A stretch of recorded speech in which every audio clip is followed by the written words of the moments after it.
it does get boiled down to just, oh, they're feeling something, but it's actually not true, which is not the case. I mean, people are actually experiencing the inability to pay their bills. As 2 days ago, RFK Jr., one of his appointees, told people to buy liver because liver is cheaper. This is a guy who does not care about the everyday concerns of the American people. If I go to the grocery store and I notice that my grocery bill is twice as big as it was last year, that's what I care about. I don't care about a 401k.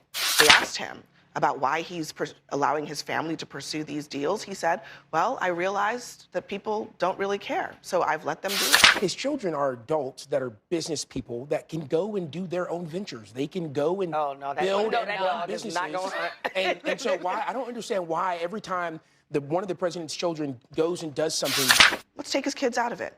The president himself, was selling meme coins and making $600 million off of the sale of cryptocurrency meme coins while in office. So when you look at what does a pound of hamburger cost, what does a gallon of milk cost, it's not just that it's 3% more this year. That's on top of the cumulative 6, 7, 8, or 9% inflation increases that we've had not too long ago. So the whole base adjusted upward, and that's part of the reason why people are feeling this pinch in their family budgets. They look at the money being spent in Iran, they look at the money, the blank check being written and given to Israel, and it makes people angrier. And so because they refuse to acknowledge what these concerns are, it's only making people mad, and they're going to show that anger at the voting box when it comes to the midterms. Guys, last night on Abby Phillip show, MAGA pundits were absolutely crushed while defending Donald Trump's failure to make ordinary Americans' lives better. Abby and the progressive voices on the panel fact-checked these unashamed MAGA goons so hard that they were completely cornered. Now, I'm going to play a few clips from the show, and I'll talk about it as we go. A disastrous week for Donald Trump, an indictment of his agenda, and there are many signs that things are not getting much better for him. Just this week, Trump's pick to be the next attorney general was put on hold, torpedoed by members of his own party. Senators John Cornyn and Tom Tillis are demanding limits on his tax immunity deal and a written guarantee that his slush fund for allies is officially and truly dead. A new CNN poll finds that 2/3 of Americans disapprove of Trump, matching his career low, which followed the Capitol riot. Voters are also demanding change in Congress, indicating that they're willing to give Democrats a chance in November, and by a significant margin. The war in Iran, of course, continues, but the dissent is only growing, even within MAGA. And on the economy, Trump's signature issue, surveys say that the president is underwater. Pressed by CNN's Pam Brown about these dire poll numbers, Trump's top economic advisor appeared to doubt whether Americans actually feel that way. Is this the, quote, amazing economy the administration thought you'd all be boasting about when the, quote, unquote, big, beautiful bill was passed more than a year ago? Well, again, right now the economy does look amazing to me. The inflation's going down, the unemployment rate is low, initial claims like almost no one's getting fired. And final demand was up about 4%. What do you say to that person who's part of that group, that 66%, who say Trump has actually made the economic conditions are worse? You know, I just don't believe a poll like that, given how strong the numbers are and how strong income growth is, how optimistic people are. The president is, it seems, in denial about the reality of the situation that he is facing on a number of different fronts. But in particular, the economic circumstances that we face are something that seems kind of far from his mind. And you heard that today when he was talking to his cabinet. No, absolutely. And it was purposeful. This is a president who denies that affordability concerns actually exist. This is a president who, when given the opportunity to actually lean in on the topic of affordability, to talk to people about the price of groceries, to talk to people about the price of gas, to talk to people about the price of housing. This is also a president who pushed back against a bipartisan bill that would have made housing more affordable. He simply doesn't care. And he's told the American public that not once, not twice, but now 3 times. He has promoted rations for people to feed their children. He, as somebody who, as recently as 2 days ago, RFK Jr., one of his appointees, told people to buy liver because liver is cheaper. This is a guy who does not care about the everyday concerns of the American people. And he doesn't want to have this economic conversation because he ran in 2016 on the economy. The economy sealed for him up until the pandemic, and he believed that he could still continue around, having that conversation and still be the heir apparent of a strong economy, even though his tariff policy, in all honesty, drove up a lot of prices as well. At this cabinet meeting, which was at Camp David today, it was the usual around the world of praise for Donald Trump in the room. But here's Scott Bessent talking about how he sees the economy as well. I think if we look back, whether our founders was President Washington, Thomas Jefferson, Alexander Hamilton, could not have imagined the economy that we would have created. It is the envy of the world. We've never seen anything like it, and we're pulling away from the rest of the world because of your leadership. Now, if we are pulling away, it's actually for the wrong reasons, Governor Pawlenty. Look at this. We are at 3.5% of inflation. That is the highest of all the G7 countries. Inflation is going in the wrong direction. And there's really rarely an acknowledgement of that by this administration. They talk about the highs of inflation under Biden, which were really, really bad, for sure. But when Trump came into office, inflation was at 3%. Now we're at 3.5%. Wrong direction. Well, the Federal Reserve wants the inflation to be 2%, and it's 3%, so it is too high. And I think anybody looking at it can acknowledge that part. We can also look at some other things, though, to say that it's, to be fair, jobless claims are low. Unemployment, is, by historical measures, is pretty low.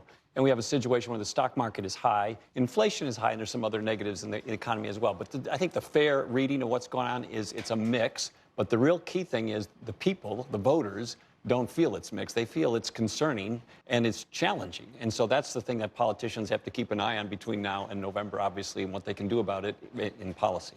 Guys, after a year and a half in the Oval Office, Trump has failed to make the U.S. economy better for American households. A recent CNN poll delivered some pretty bad news for Trump. A shocking 73% of Americans believe that Trump has ignored what ordinary people actually want. That's a pretty bad situation, especially for a president who promised to put the working class first. And what's even more unbelievable is that while talking about the economy, the Trump administration keeps pointing to the stock market. Every time the stock market hits another high, Trump and MAGA supporters celebrate it. I mean, seriously? You brainless idiots. Millions of Americans don't even own stocks, and many of those who do don't own enough for it to make a difference. A rally on Wall Street doesn't help a family that's struggling to meet its day-to-day expenses. What working families want is affordable food. They want cheaper healthcare. They want lower housing costs. They want to pay their bills without wondering what expense they'll have to cut next. But this orange man in the Oval Office is completely disconnected from the expectations and needs of everyday Americans. We also have to acknowledge that a lot of times, because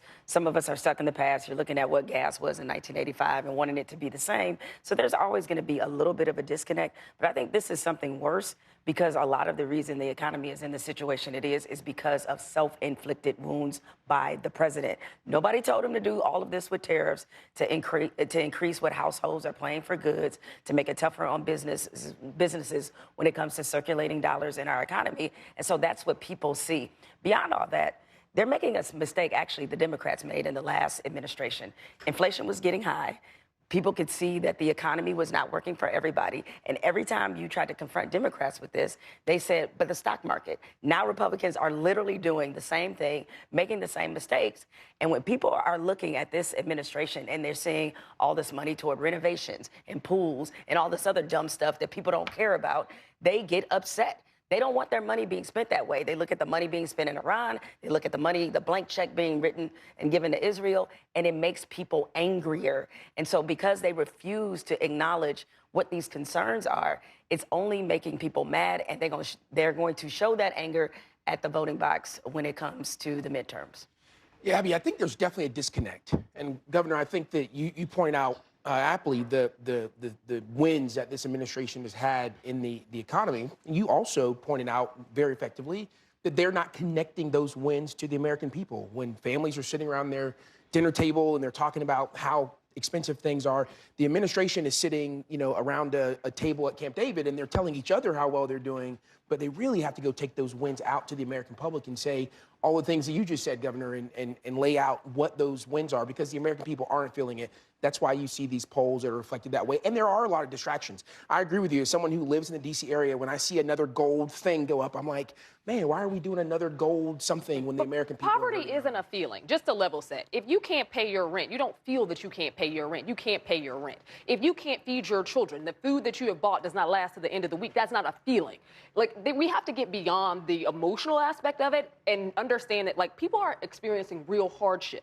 And I think I take umbrage with the term feeling in these conversations, in large part as somebody who grew up on food stamps, who had a mom who did everything she could to put food on the table for 4 kids. We never felt a certain way. We knew what we had and we knew what we didn't have. And families right now are making those same very tough decisions, and you have way too many people in this White House who refuse to acknowledge that and, moreover, refuse to help.